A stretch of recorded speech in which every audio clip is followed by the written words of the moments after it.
Can you feel it coming in the air? Yeah.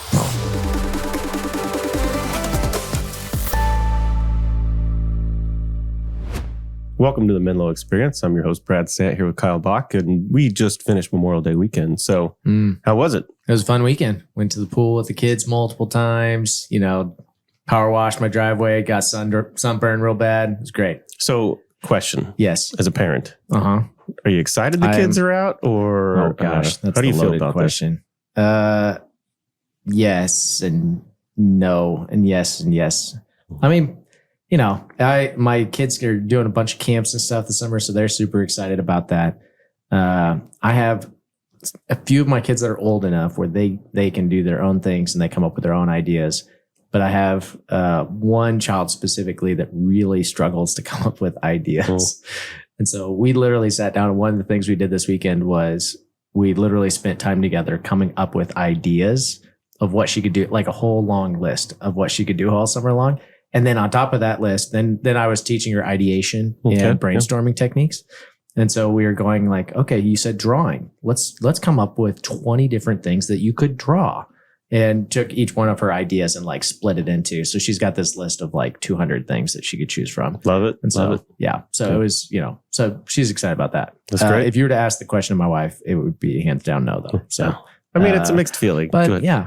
No, I don't think it's mixed for her. I think it just is what it is. Definitely just not. That's fair. That's fair. It's a different. It's a change of pace. I get that. So, yeah. But kids love going to the pool now and everything like that. I'm trying to teach my youngest son how to swim, and so that's the goal of the summer for me personally as a dad. Make sure he can swim by the end. It's a good life skill to have. Yeah. For sure. How about you? What'd you do this weekend? I know you had a busy weekend. Tell me about it. I got a little spontaneous itch and took my son down to Dallas to go to the Mavs Game 3 of the Western Conference Finals. So big dad moment. I think it was probably the happiest I've ever seen him. It's awesome. Just with the moment. So it was good time to spend with him.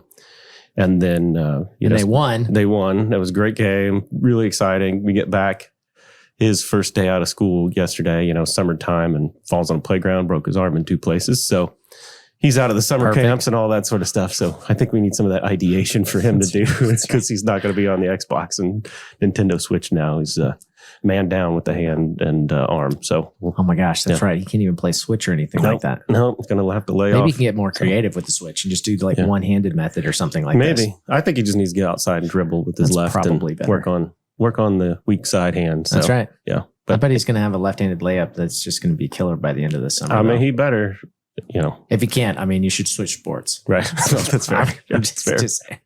All right. What's going on with business? Talk about, what's the status update? What are we doing? Yeah, tell me. We launched, at the time that we're recording right now, we've launched internally our new service management system. And so talk about that launch, talk about the build of that, and, tell me a little bit about what that experience has been like for you. Yeah, I think if you look back on it, we've been using a third-party product that runs really the core of our business, in terms of our help desk ticketing system and workflow and interaction with all of our clients.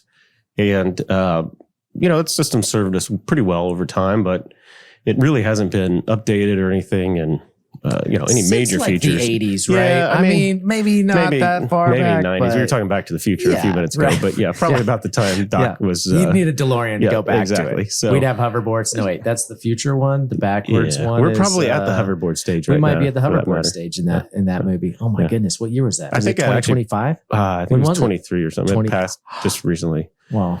We're not very good with movie facts from previous podcast experiences, but that's right. Anyway, we've been using that, and so we really went to the drawing board and said, "Hey, do we want to keep going at this?" Well, we've obviously got our own management system we have, so we've worked and throughout the fall came up with the idea to build that in. So really, we're looking about 600 hours of internal development here since beginning of January that we put into this thing, and getting ready to launch here June 1, and it's out publicly. Yeah. And it's really exciting because we've got our own tool now. We can build it exactly the way we want. Yep. Built the workflows that fit the business and our expertise in K-12. So I'm excited to get it launched. How are you feeling? I mean, it's a little mixed or... I think anytime you do something like that, you want to have a successful launch. You want it to be seamless for your customers and your users. Yeah. So that's where my focus is trying to make that as best of an experience for them. It's really exciting. I mean, you talk about really putting in a lot of work, a lot of effort, a lot of late nights and so forth to think through all the possible things that system should do and operate. Yeah. And so it's great to see that come to life and exciting. But, next week we've already got time back on the schedule that we're going to work on new features and development. So really we're going to celebrate for a weekend and get that baby out and go back to the drawing board. Well, not to the drawing board, but, keep expanding, if you will. So loved walking in on the dev team working on that and just brainstorming and all the ideas and talking back and forth and seeing kind of the war room a little bit on that being developed. It's been fun to see the marketing and customer success that's been going in, talking with clients and prepping them for this and talking about the rollout, which is going to happen this, first of this next week or over this weekend. And talking even with the tech director this morning that I was telling you about, it's fun to hear the questions that are being asked, but also fun to start to dream and paint the picture of, hey, when we control this, after we developed it, the ability to control it ourselves then gives us the power to shape it how we want in the future. And so if something, as at the launch with the MVP, which that was, I loved your talk to our team about what an MVP is, right? The minimum viable product, right? And getting that initial product created and launched, it's going to be 80% of what we want it to be right now. But getting it launched, getting it out there, getting it tested, letting it break a little bit, right? Not being so concerned about getting it perfect the first time, but really, that I think you said a quote of perfection was, you had a perfection quote that you launched that was, I don't know, something like perfection was the enemy of progress or something. I don't know. It was smart sounding, whatever it was. But Thank you. I'd like to think that's the way everything comes across that I say, but it's probably not the case. No, it's probably not the case, but that's okay. I'd like to think that. Yep. That's fair. Okay, it's probably not. But it's, but I mean, the fact that, the minimum viable product gets launched and gets out there, I think it's been fun to see just the reactions. Well, I'm proud of our team because, what we didn't do was just replicate what we had. We spent probably more time in planning, brainstorming, visioning, than actually the time it takes to develop the product. Really spent that time up front to see a full vision of what this thing could be going forward. And I think, we're not ready to kind of talk about all that could be. Can we tease it at all? Are you open to a tease? Slight tease. I think what we do or can say is we know our customers' business and business of education and the way they operate and all the things that go on in those school walls very well. I think we are definitely the experts at that. And so what we've seen is not only impacting what we do just in our direct service to them, but how can we take and improve their operation and unify and simplify what they do on a daily basis. So that's really a proud moment for me in terms of our organization, is because we understand our clients better than most, and sometimes probably understand their processes and operation, as well as they do. Yeah. And I'd say what I love is that we built it to grow and solve more problems than only a ticketing system for us, which I think the ability to expand and build on top of that is really unique. And so it's just the beginning of where we're headed. Just the beginning. Yeah. So we're going to get this out the door this weekend. Yep. And I think the thing that we realize is we were talking about this earlier today in your office. We are not planning on there not being any issues with it. We're not planning on there being no bugs. What we've done is we've staged all our resources and we've built our process about being ready to respond really quickly so that as part of the launch, we can make it very successful in responding to those things as they come up. And that's why you plan dev time around it. Right. And so, part of the launch and part of, what we were talking about was any technology solution that you roll out, any launch of any significant size to a significant client base size, it's never going to go perfect. It's never going to be, and if that's what you're aiming for, you're going to delay the launch almost indefinitely. Right. And so, so how do you get it to good and pull the trigger, and then plan appropriately to be able to react to those issues? Well, you were talking about all our team that's involved with this. And I think the thing that most users don't appreciate is all of the stuff that goes on behind the scenes to not only roll their software out or to build a system like this, but to make it successful. And so there's all of these pieces that are integrated and team standing by and communication that's gone out to make that successful. And if we do our jobs right, it's just users don't even know, and they just click, and they've got their service request entered. So Now, one of the things you did at the beginning of this that I think kind of segues into one of the topics I know we wanted to talk about this time, but one of the things you did at the beginning was you reached out to a lot of our customer base and you asked them questions and you got feedback from them on what they'd like to see, or you got input from them. And how do you balance, and this is kind of a conversation I know we've been talking about at a bigger scale inside of our company. How do you balance listening in those situations and getting feedback and getting input and hearing from them, but also communicate just, hearing those ideas and everything? It doesn't mean those are all going to be a part of the MVP. You're not going to make a change on every single one of those things. Even today in the conversation I was having, it was some good feedback and some good input about, a solution that maybe we would add down the road, maybe not. But how do you receive that input and feedback and wrestle with it, but also communicate so that it's being heard and, people are feeling that they're heard and feeling listened to, but also understanding that, it's not always going to be things that we take and roll with. So how do you feel like you grappled with that? Yeah, I've talked about this on the podcast before, but I'm very, very adamant about vision. And I think it's critical to have that vision solidified and understand where you want to go and what you want, in this case, the software product to be, or where you want your company to go, where you want your life to go. Because if you're not solidified on that, as soon as you start listening, you have the potential to get off your North Star really quick, right? And so you start responding. And I've made that error in my past, trying to make everybody happy or trying to respond just to whatever a customer says. So I think before you do any of that, you got to have a clear view of where you want to go. And then once you have that, that helps guide. Always, I love to listen. I love to get the feedback. I love to get ideas. It would be absolutely insane if we were thinking that we knew best all times, right?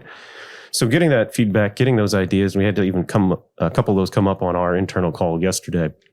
But listening to all of those, and then what you can do is position those ideas against your vision and where you want to go. And then that gives you an idea of, is this something that we want to incorporate right now? Is this something that may be a future rollout? Or is this something that takes us way off the mark and is not something we want to do?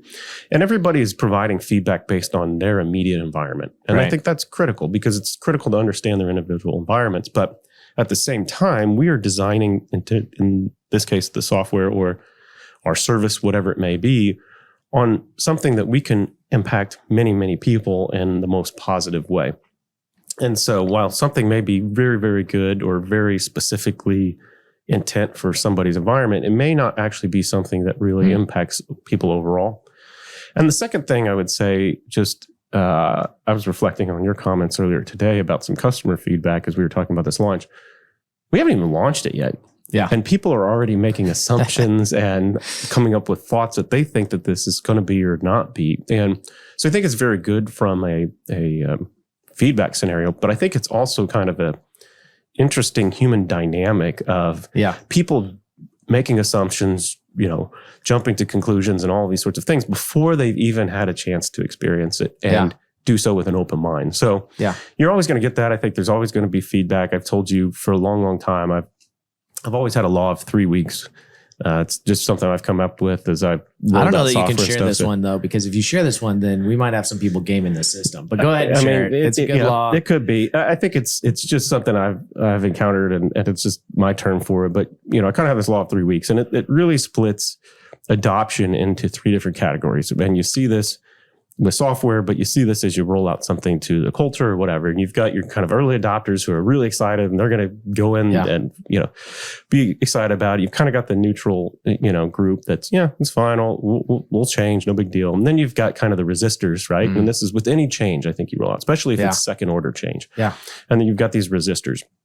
Once you get through all 3 of those groups, and generally in a software rollout, I've seen it take about 3 weeks, depending on how well it was planned and everything. But once you get through those groups, if you're still getting feedback, heavy feedback in particular on a particular thing, that's something that really probably needs addressed. An actual pain point. It's a pain point that you either missed or that is really affecting people. And so what my point is when we roll these things out, we want to be listening in all that time, but I think it's important with that kind of change and change management to not immediately react to those pieces of feedback coming in until you've solidified that rollout, what you saw as that first phase of that rollout, and having that move on, and then you can take that feedback. Software simplification is really hard. Good UX, good UI, building solutions that actually solve problems, but guide the user simply. It's a tedious process. Well, look at Microsoft Word, right? So Microsoft Word was around on Windows, 3 or whatever it was back in the day, right? Early versions of it. And Word really handled most functions that you needed to format a document for the most part, right? Yeah. And so all this time, over 30 years of development, they keep coming up with new versions of Word every other year or whatever, right? Yeah. Yes, they added mail merge. They added some other things to it. But generally speaking, the average users, 95% of the users use 10 functions in that software tool.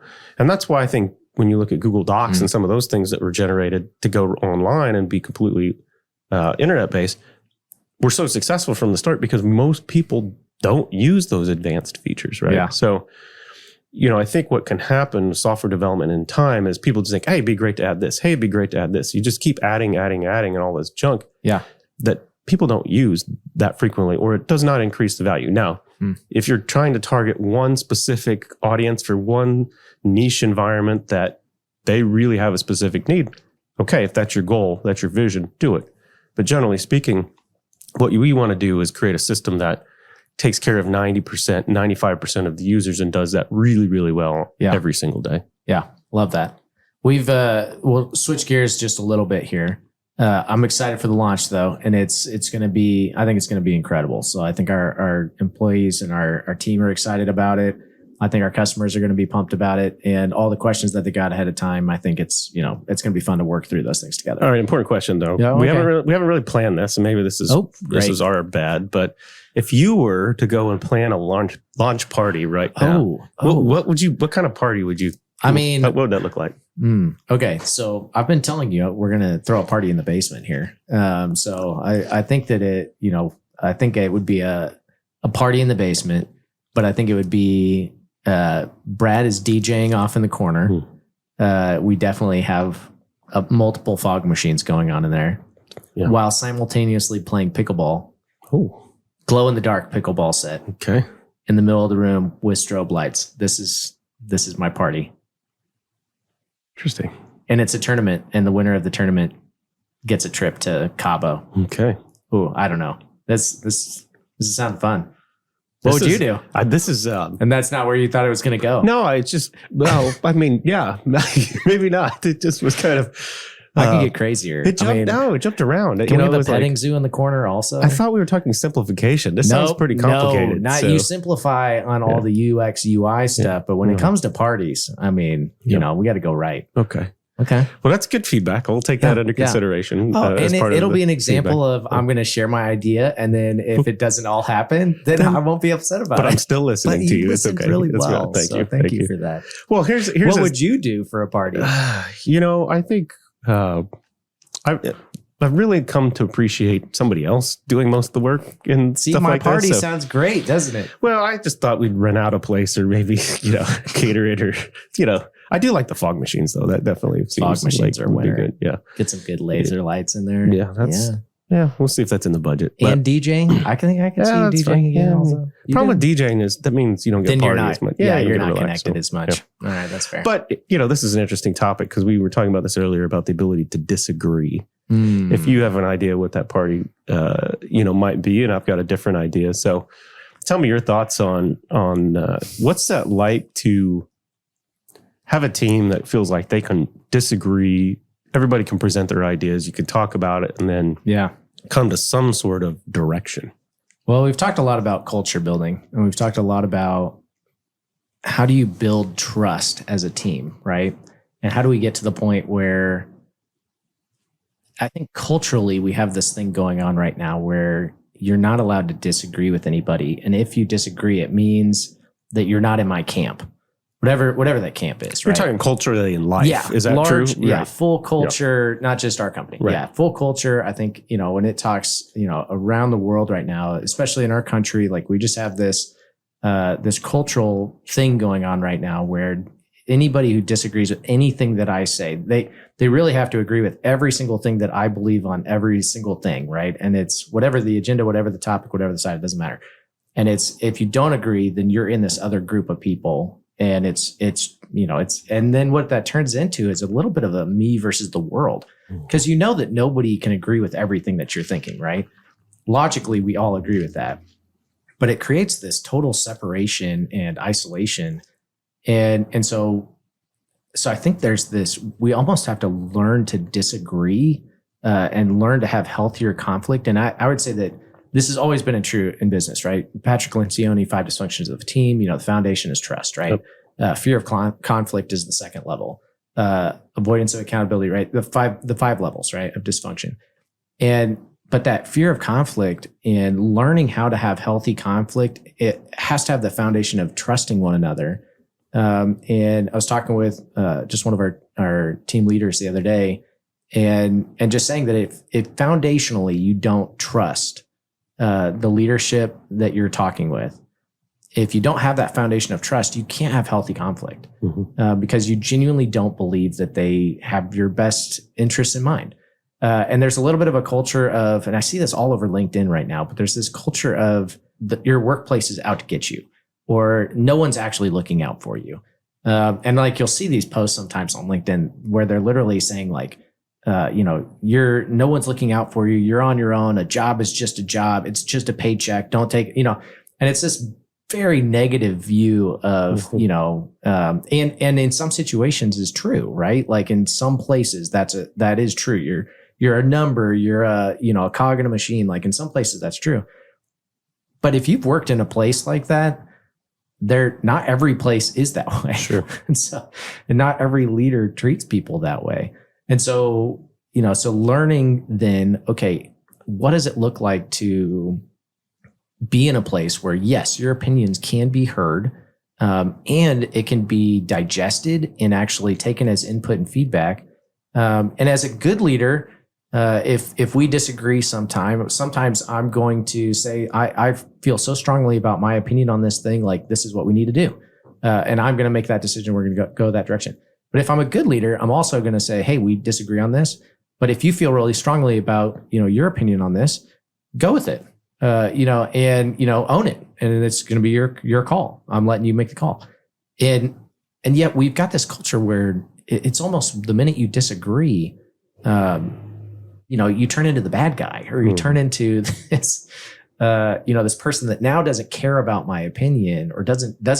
And so I think it's this, we find ourselves in an interesting time as a whole culture, where we've kind of got to define, how do you disagree, and still feel valued and cared about? And yet as a business, as an owner that's responsible for the entire company and all of our customers and all of our employees and all of our families and all of our, right? Like, you're trying to make, you want to make those decisions, and we're not always going to align on things, because we're all different people with different, opinions, and that's totally okay. Like, and so how do we get to that place where we agree, or where we're okay with disagreeing with each other, right? Yeah, I think you've got to, I agree with your statement. I think there's certainly companies that probably don't care or act that way that some of those LinkedIn posts represent. Right. I think more so that those LinkedIn posts or some of these other things that you see, particularly in social media, and the algorithms are built to associate with those ideas if you start to go down that road. Sometimes I think it avoids having to do the hard work as a person. Yeah. And the hard work, I think, is understanding that people are different and learning about their differences and getting to know them and appreciate them. Mm-hmm. It's much easier if I'm just going to go my way and be who I am and try and find people that are like me. Yeah. You were out DJing. And so, I got out of DJing for quite a while. I was doing that all the time, and kind of been looking into doing some more of it.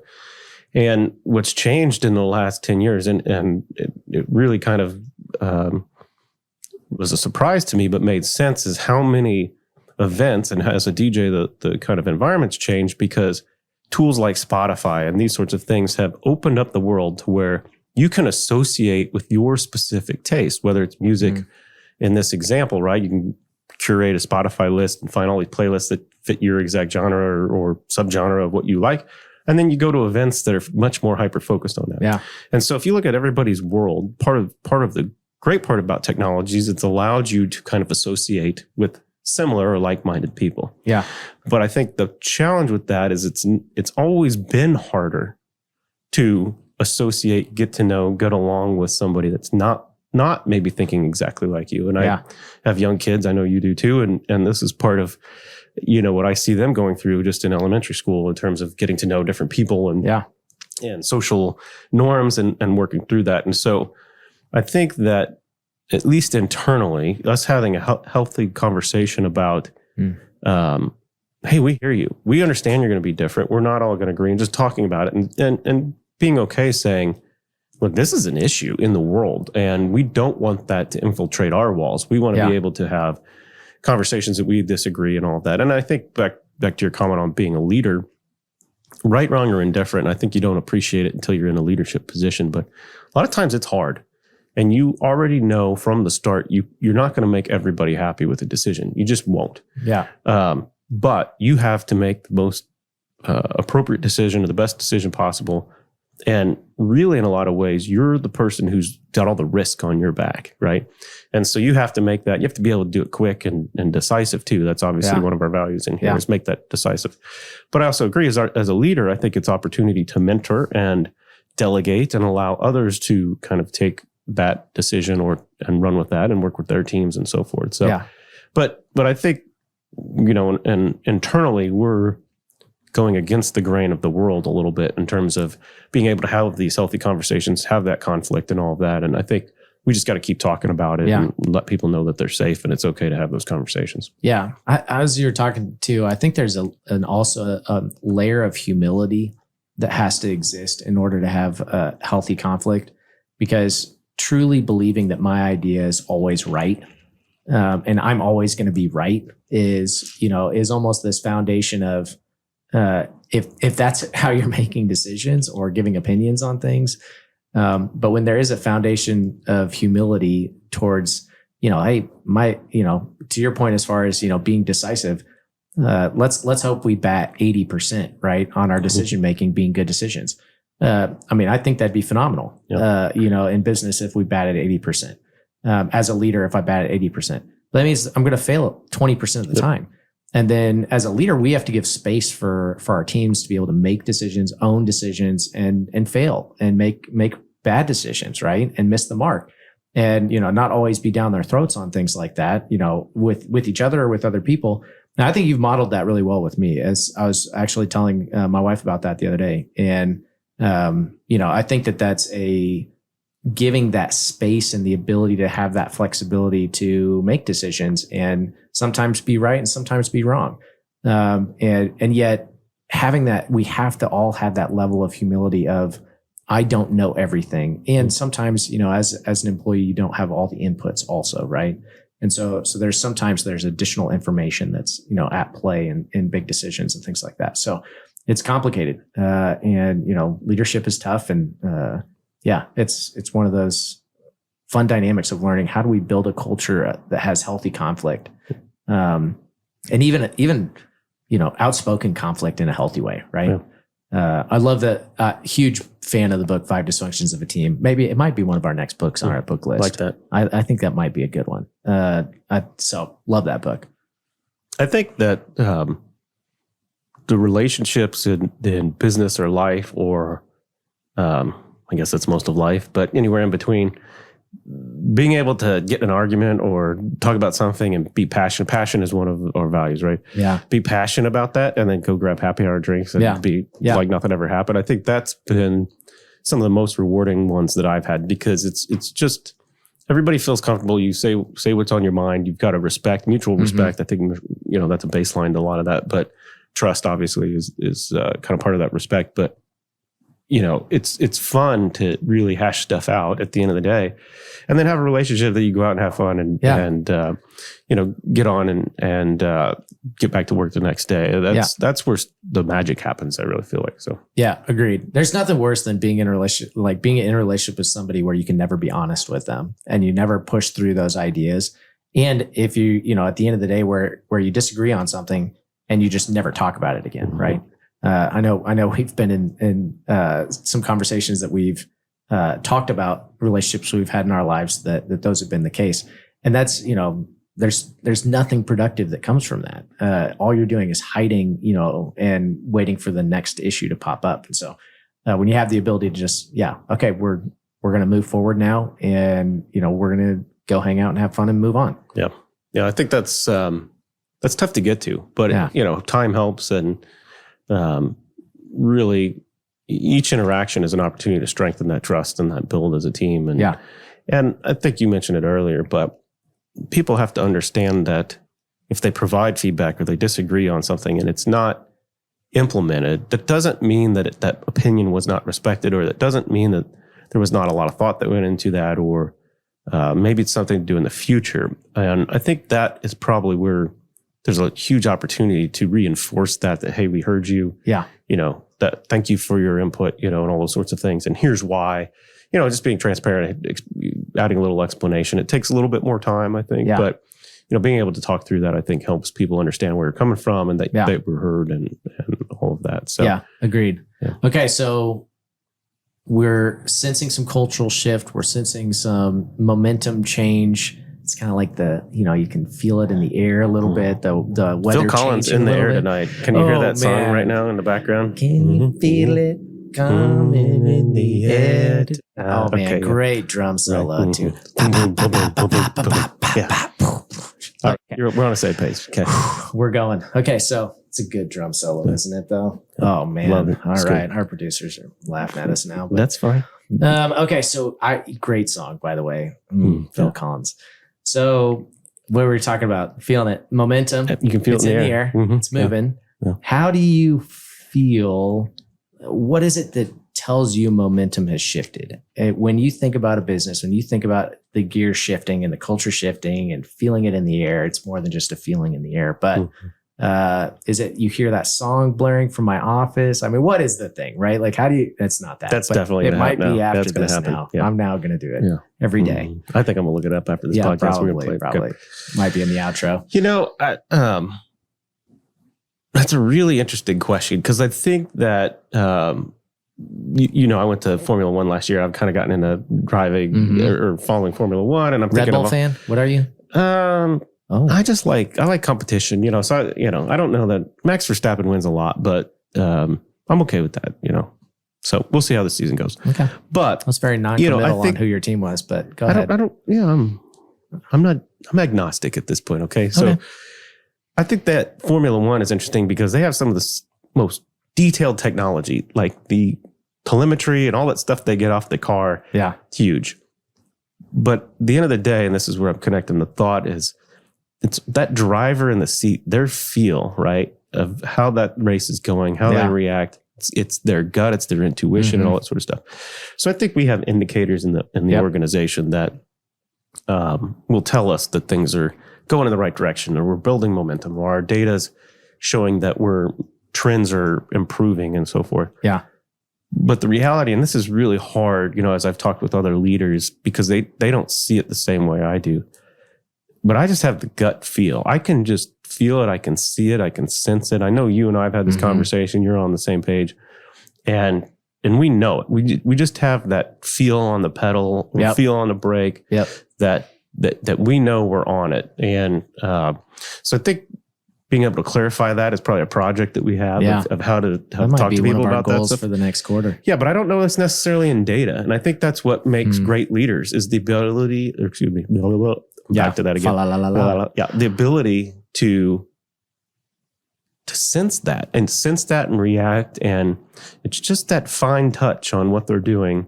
And I've talked about on podcasts before, things that are made up in nuances, right? That's where the edge is. It's not in these big momentous sort of things. It's all these small nuances. Yeah. So being able to feel that react, I think, and that's the best I can tell you. I just know it internally. I've got that feel. Yeah. No, I agree. There is this intuition of the feeling. It's, Malcolm Gladwell, I think we've talked about his book Blink before, but the whole concept that sometimes your brain is processing things that maybe you don't even see in the data or see, yet, but, the brain's amazing and it starts processing things and noticing things before you even notice them. But I think, as we're talking about culture shift, as we're talking about alignment of teams, as we're talking about, momentum and opportunity, it seems like the winds have changed, and and we're going in a healthy direction now. And not that all of our problems are solved, or all of our issues just magically disappeared or anything like that. But the direction has changed. And I think once we see that directional shift, I think that's been it's fun to be a part of. Yeah, and I said this to one of our other leaders today, but expect bumps along the road, right? And so, I think that we say that momentum's going in the right direction, everything's great, right? Cover comes off, whatever it may be. But sorry, Ferrari. Yeah, it happens. The reality is there's going to be bumps. But we are growing, going in the right direction, continuing to improve. Yeah. And those things are on the large scale, or the macro, you have to look at that, And so if you just are always focused on the micro, you're going to be hypersensitive to this. It's terrible today. Oh, it's a little bit better, Yeah. You got to look at it and pull yourself out of the situation, work on the business, as they say, instead of in the business to kind of see that. And I think, F1's a really good example of that, because they don't panic when something, unexpected happens, right? Like it's a calm, cool, collected response when the bump happens, when the crash happens, when it's much more, they'll panic, or the response happens when they know they're out of the race, right? But if they're not out of the race, it's very much, calm under pressure. And, But even that, Monaco Grand Prix was this past weekend over Memorial Day. First lap of the race, there were 3 cars out before first lap was even over. Yeah. And they know that. They just know it because they're focused on the season. Of course, no driver wants to be out or whatever, but somebody's not getting fired, or driver's not getting canned because they wrecked and were out at the first lap of a race. That's what they build in. And so they understand there's going to be bumps and hiccups, and not every day is going to go your way, but they're in it for the long haul, the big picture. And that's where we're at. So, all right. Summer's upon us. What's your one guidance to make sure everybody has a great summer? You started talking about just the North Star with your son, and making sure that you were prioritizing just those unique opportunities. I think for everyone, whatever that is for them, take advantage of summer, of doing something like that. This truck is emphasizing this point right now. I don't know what kind of truck it seems like a cement truck spinning, and we get lots of construction companies trucks down here. Yeah, it's somebody tipped them off that we were recording today. Yeah, they could probably Jessica. Yeah, probably. I'm gonna have to have a talk. That's right. But I have a goal by the end of this summer. I do this with all my kids, most summers, but we have a goal this summer where I'm going to take them to do something just totally fun, and just the two of us, and just go do something extreme and fun. And so I took my son to a concert of his favorite musician about a week ago, and just loved it. Same type of thing you did with Carter. And, and so it doesn't have to be crazy extreme. It might be just, going out for dinner or something like that, but I do something specific with them, just one off, and just really more of a, just daddy kid time. So it's been a blast. Love it. All right. Well, for now, this has been the Menlo Experience. See you next time. See ya.